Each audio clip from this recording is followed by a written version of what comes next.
The Signal Oil Program, The Whistler.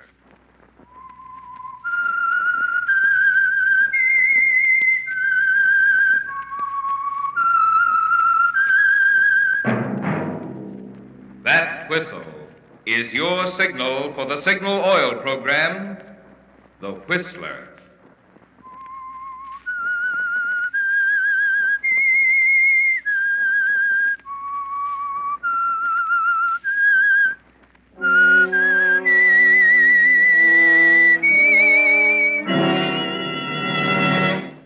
I am the Whistler, and I know many things, for I walk by night. I know many strange tales hidden in the hearts of men and women who have stepped into the shadows. Yes, I know the nameless terrors of which they dare not speak.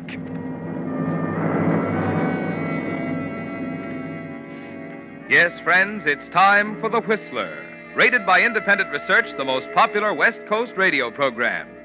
And remember, let every traffic signal remind you, with new Signal gasoline, you do go farther than ever.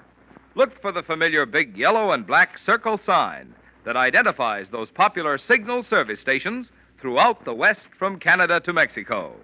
And now, the Whistler's strange story, The Witness at the Fountain.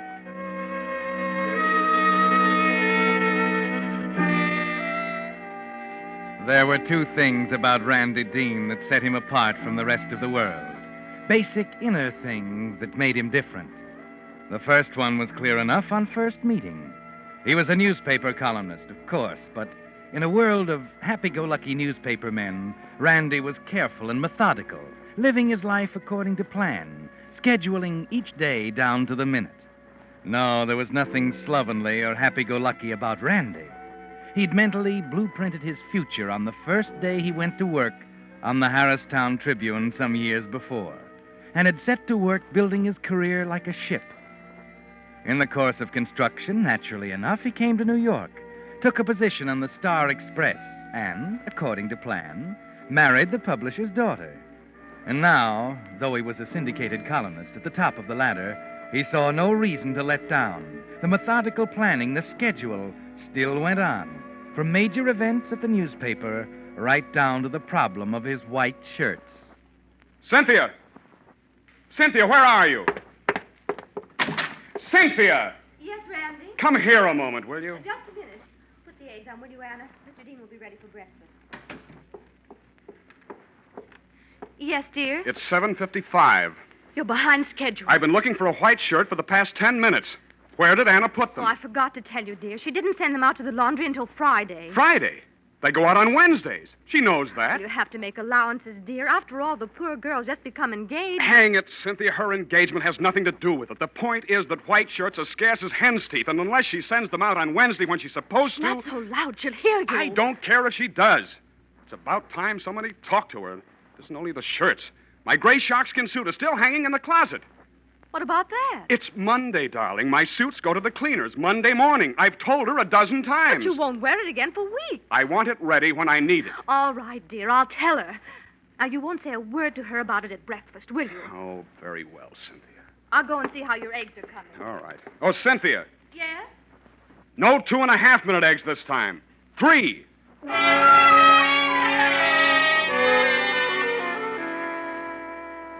Yes, that was one of the unusual things about Randy Dean, the public one. The other, the private one, was even more unusual, for Randy was basically a criminal. The reason, for example, that he was so irritated about his shirts and his sharkskin suit became clear that very afternoon in the American wing of the Metropolitan Museum of Art. He was sitting inconspicuously with a dapper little gray-haired man before a painting by Gilbert Stuart, properly attentive as the guide discussed its merits before a small group of spectators. In this portrait of Washington, perhaps his most famous, we find Stuart at his best. The delicacy of line, the careful delineation of character, expression, and so on. Let's pass on now to another example of the artist's work, the portrait of John Jay. Are you coming, gentlemen? No, thank you. We'll sit here a moment longer if you don't mind. All right. Let's get it over with, Broden. How much this time? $2.50, naturally. That's what I thought. Here you are.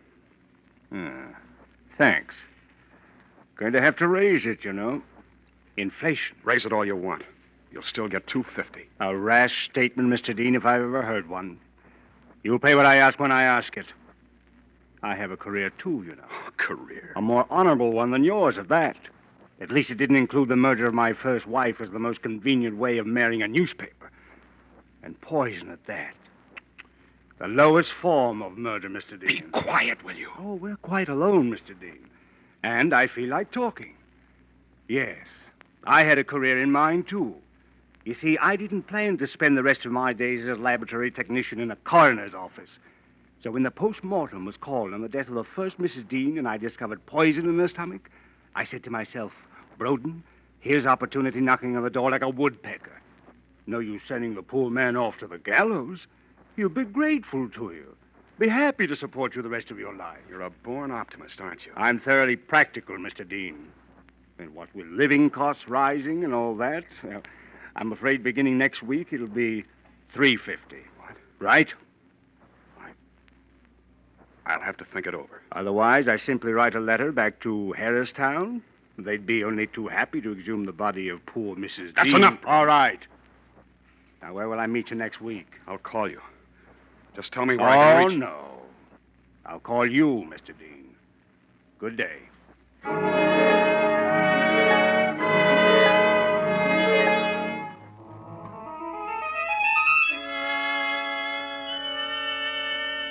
Yes, Randy. Mr. Broden had a blueprint for his future, too. And for more than 4 years now, you've been meeting him secretly once a week. First it was $100, then $200. Next week, $350. And all he has to do is remind you of the first Mrs. Dean to make you, cooperate. Yes, in his way, Mr. Broden is just as meticulous as you are. He realizes, of course, that his career depends upon yours. And he's been very careful to keep your meeting secret, so that nobody has the slightest suspicion that any connection between the two of you exists. That fact suddenly becomes important a few days later. Terry Lund of the Homicide Department is your guest for lunch at the Press Club. And, of course, he falls back on his favorite subject, crime detection. I'm afraid I don't get it, Terry. What do you mean, murder is a paradox? It's very simple. The more effort you put into it, the more you try to cover up your tracks, the easier it is for us to come up with the answer. Oh, now, wait a minute, Terry. No, it's a fact, so help me. I've seen it happen hundreds of times.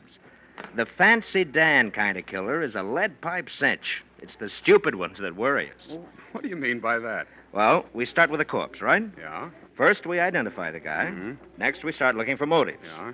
Connections between the corpse and the people who might have reason to kill him. Right. Now, that's where the stupid criminal gives us a headache. Huh? Oh, sure, you're a newspaper man. You ought to know that. Just look at the dozens of little three-line fillers that you throw in at the bottom of the columns in the back of the paper. Unidentified robbery victim, man found in alley, suspected suicide on beach. Yeah? Why, every one a case where some stupid bohunk just walked up to someone he'd never seen before and slugged him and walked away. So there we are, standing around a corpse all dressed up and no place to go. You get it? I never thought of it in that way. You know, that's interesting, Terry. I might do a column on it. You better let me read it first. No connection, no motive. Tell you what I'll do. I'll give you a ring next time we run into one. Let you in on it firsthand. How about it? Well, thanks, Terry. Thanks.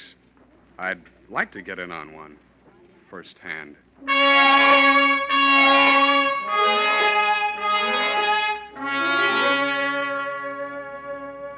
No connection, Randy.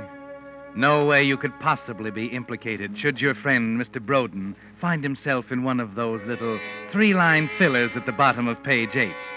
It suddenly seems so simple that you wonder why you balked at murder a second time. Why you submitted to Mr. Broden's demands for 4 long years. And at that point, you make up your mind. The next meeting with Mr. Broden will be his last. As usual, his call comes in late Saturday evening, and you're ready for it. But I tell you, I'm all tied up, Broden, until 11 Sunday night. I can't meet you at all, unless, of course, you can make it rather late. I see. How late? 11:15. But that's ridiculous. Why not make I'll meet you at 11:15. But don't you think it would It's settled, Mr. Dean. Now, where? Well, how about the fountain in Jackson Park? Fountain, Jackson Park. Okay. You realize, naturally, that it's an ungodly hour. I trust it won't happen again. Don't worry, Broden. I can almost promise you it won't happen again.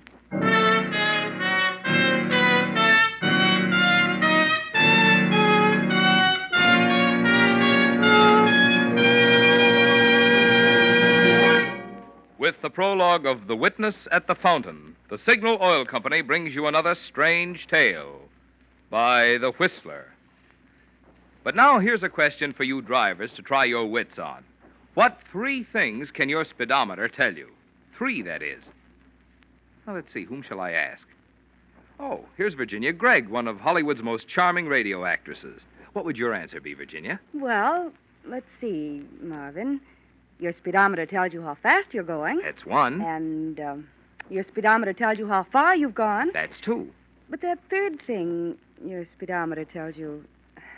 You've got me there. What is it? You mean you didn't know that your speedometer also measures the quality of the gasoline you're using? Tell me more, Marvin. Precisely what I plan to do.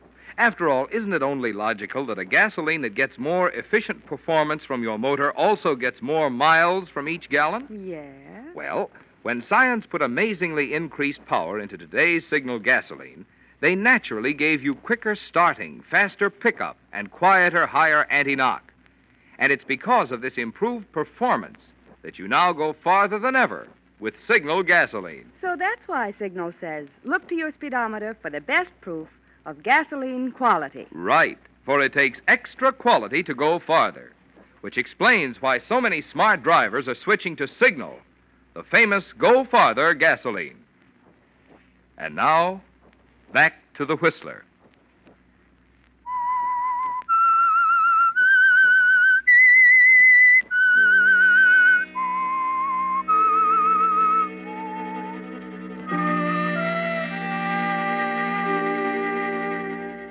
So you've finally made your decision, Randy. Mr. Broden's appointment with you at the fountain at Jackson Park at 11:15 Sunday night will be his last.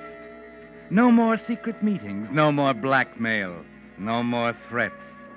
And it'll be the stupid type of murder, the kind of crime Lieutenant Terry Lunn told you it was almost impossible to trace. The kind in which there is no connection between murderer and victim, no traceable motive. Because you're positive that no connection between you and Mr. Broden will ever come to light. Both of you have been too careful to keep it a secret. But murder, even the stupid kind, is a terrifying thing. And it's hard for you to keep your mind on your work during the next few days. Harder still to sleep at night. It takes all your time, doesn't it, Randy? Just thinking about it. Randy. Huh? What's the matter, dear? You almost jumped out of your chair. You startled me. I was just thinking about Monday's column. Well, we should forget that old newspaper for 5 minutes. I'm getting worried about you. Randy, I was talking to Barbara Melvin today. She and Jimmy are coming over Sunday night, you know. What? What did you say? The Melvins, dear. You knew they were coming for dinner Sunday night. You didn't tell me anything of the kind. I'm sorry, Randy. They'll have to make it another night. But, dear, it's all set. I'm sorry, Cynthia. Sunday night is out. I'm simply not up to having company for the rest of the week. I'm tired out, exhausted. Terrible pressure at the office. All right, Randy, dear. You don't have to explain. I understand. I'm glad you do. You don't have to tell me, Randy. What? Tell you what? Why you're acting this way. I'll simply tell the Melvins it will have to be another night. That's all.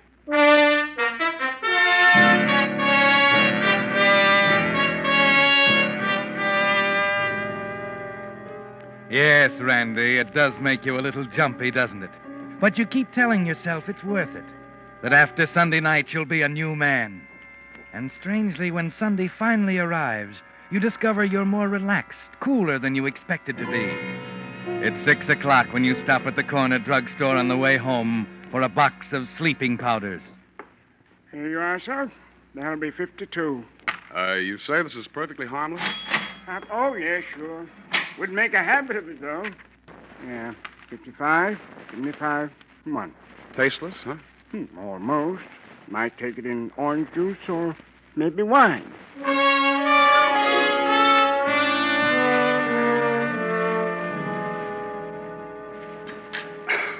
Excellent dinner, dear. That steak was delicious. You might tell Anna. Hmm?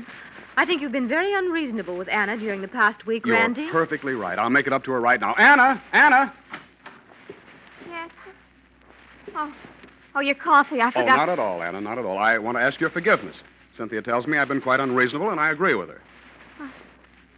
Oh, Mr. Dean, I don't know what to say. Well, let me say it then. I'm sorry. It's quite all right, sir. And now I think it's high time we did something about your engagement, Anna. A toast. That's it, a toast. A toast? You sit right down here in my chair. I'll go out in the kitchen and pour the wine.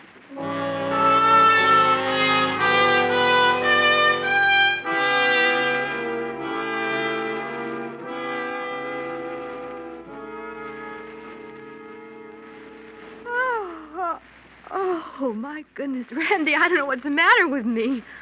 I'm dead to the world, and it's only 9. Where's Anna? In bed. She gave up the ghost a half hour ago. Well, might as well go to bed. I'm tired, too. Oh, the wine, I suppose. What? Always affects me that way. You should know better than to give me wine after dinner, dear. Come on, let's go to bed.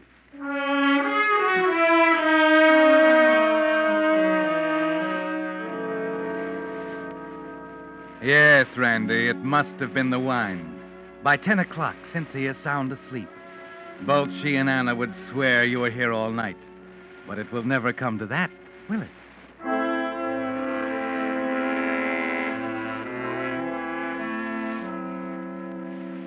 The corridor's deserted when you quietly leave the apartment and tiptoe down the hall and ring for the automatic elevator. Confound it, wouldn't you know? What's keeping that elevator? We're lost, Joe. Which way's the elevator? Right around the corner to your right. Okay, thanks a lot. We'll Thank heaven. Oh, yeah, here we are. Hey, hold it, will you? I guess somebody's in a hurry.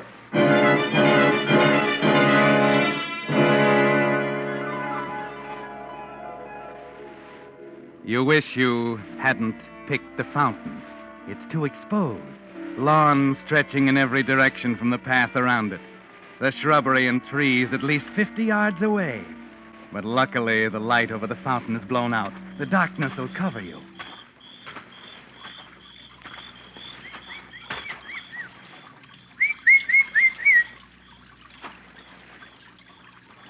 Dean, over here.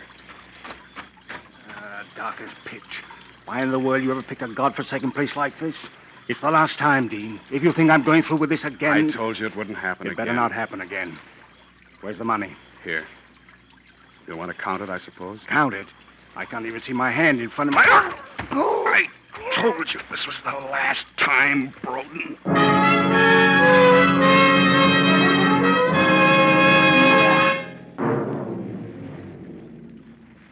It's all over now, Randy. You let him slump to the ground. Yeah, Broden. The last time. Now, his identification. The contents of his pockets. Suit label, laundry marks. It should only take you a minute. And then... Down this way, Eddie, by the fountain. Yeah. No way to run, Randy. Lawn in all directions. He'd be sure to hear you. And then you see a park bench a few feet away at the edge of the path. It's your only chance.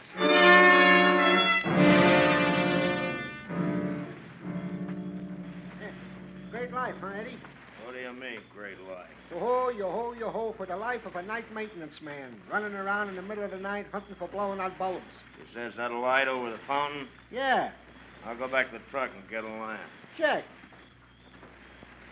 Stone cold dead in the market. Stone cold dead. Hey, what's the matter, pal? Well, my friend here he's a little drunk, I'm afraid. I was walking him through the park, and I... So help me, you like all the rest of them. Now, that's no way to do, pal. You gotta keep him walking. You never sober a guy up by letting him pass out on you sitting on a bench like that. He'll be all right. Oh, now look, you're talking to an experienced drunk, brother. Yeah, let's walk him some more. Let me give you a hand. Don't. I tell you, he'll be all right. Oh, now don't get sore about it. I'm only trying to help. Just let me alone. Well, you know, if it was me, I'd trot him around the fountain 4 or 5 times. And then you know what? I don't care what. Please go on. Then I'd dunk his head right in a fountain. Yeah, that'd snap it out of him. Like that. Hey, come on. Let's give it a try. Get away. I tell you, Stand Yeah? Ain't got no 300-watt bulb. You sure? Yeah. He's nuts. There's a whole box of them there. Stick around, Pally. I'll be right back.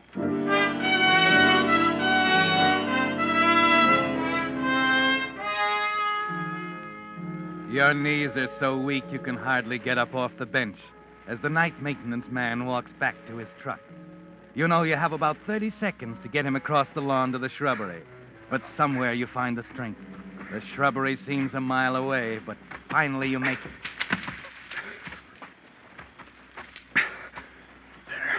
There.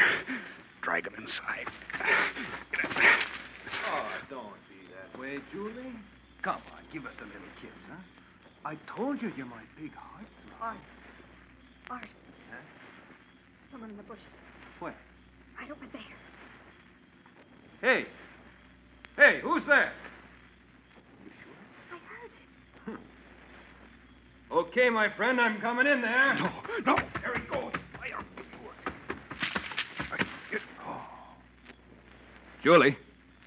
Julie, there's a body in here.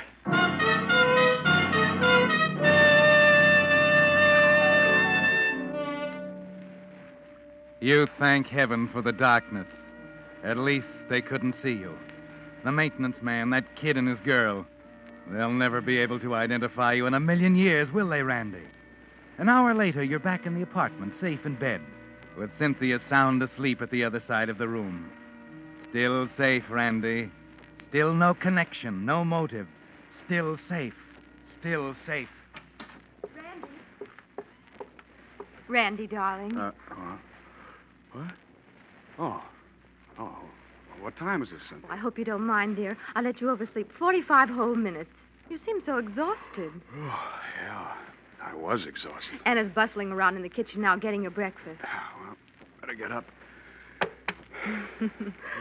Randy, you're a sweetheart. What? You know, sometimes I tell myself I'm married to an old stick. Then you surprise me like you did last night, and I know I'm wrong. Last night? You made a new woman out of Anna. It was a nice thing to do. What are you talking about, Cynthia? Apologizing to her that way, dear, and the wine. She was almost in tears. Oh, that. And believe me, it works. You don't catch flies with vinegar, you know. She got your cleaning off this morning right on the dot. And there's a big sign on the kitchen calendar. Laundry Wednesday. Well, I hope she keeps it up. Better get going. I'm never going to get to work. Oh, that reminds me, Randy. Terry Lunn called. What do you want? Well, I don't know. I told him you were asleep, and he said to have you call when you got to the office. That's all he said? Why, yes. Is it that important? Why? You're white as a sheet.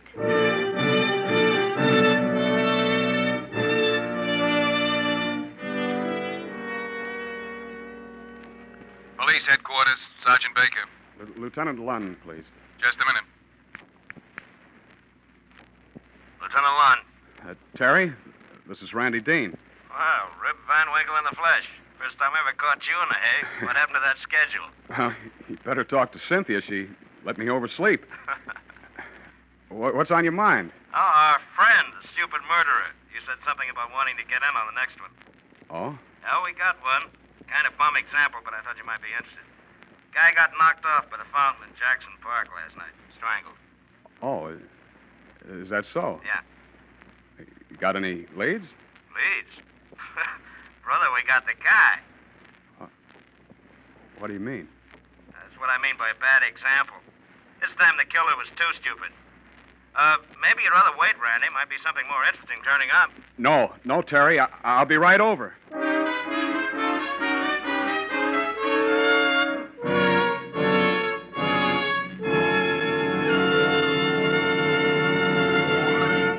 The Whistler will return in just a moment with the strange ending of tonight's story.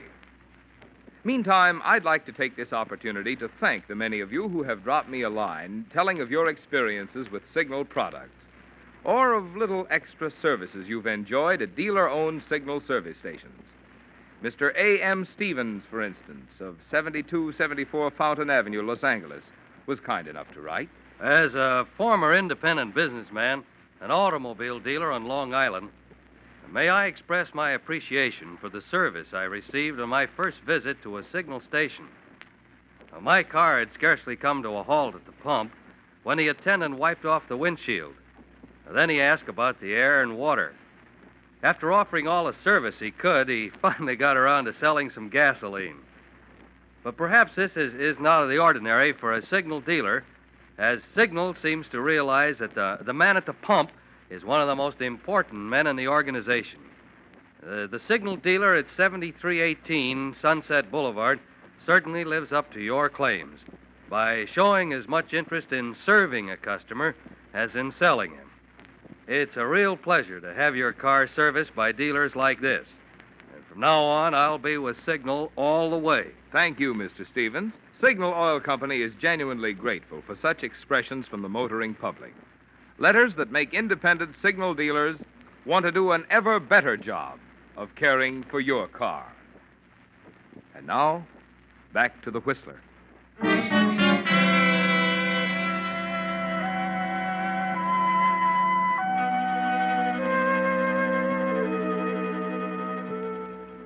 There was no connection between you and Mr. Broden, Randy. You repeat it over and over in your mind as you hurry across town to Terry Lunn's office in the homicide department. No connection. No way they could link you with the murder at the fountain in Jackson Park. And yet Terry told you just 15 minutes ago that they had the killer already. Some itinerant, perhaps. Some wayward bum who happened by at the wrong moment. Well, no matter. Mr. Broden is out of the way, and the bum goes to the chair, and that's that. 10 minutes later, you lean back in a chair and try and appear unconcerned as Terry goes over the story you knew pretty well already. The maintenance man sees the two of them sitting there on the bench. The killer pretends the dead man is drunk, you see? Oh, yes. We just went over the records at the cleaning plant, Chief, and found out the cleaner the suit came from. Oh, good. Where? The Elite Cleaners on 86th Street. Shall I call him and get the guy's name? No, we better go out there. Get a couple of men. We'll be down in a second. Mr. Dean will go out with us. Right. So the guy bluffs it out, and then when the maintenance man goes back to his truck, this guy tosses the body into some bushes and runs, leaving the world's best witness behind him at the fountain. That's what I mean by too stupid, you see? Witness? What do you mean, a witness? Yeah, he might as well have tied himself to that body with a pair of handcuffs. Well, come on, let's go. Wait a minute, Terry. Tell me what... He was all through the minute he left his suit at the cleaners this morning. What do you mean, witness? The bench, Randy, the park bench. With a nice coat of wet green paint.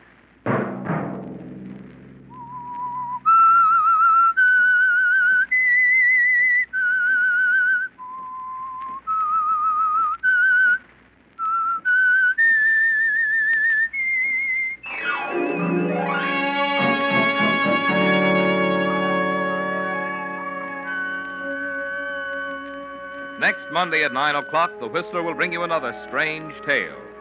The Whistler is broadcast for your entertainment by the marketers of Signal gasoline and motor oil and fine quality automotive accessories, and by your neighborhood Signal dealer. Featured in tonight's program were Howard Duff and Margaret Brayton.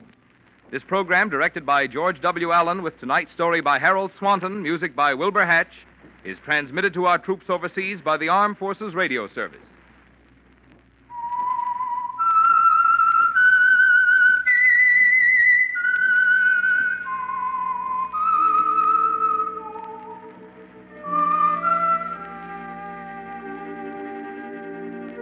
That whistle is your signal for the Signal Oil program, The Whistler.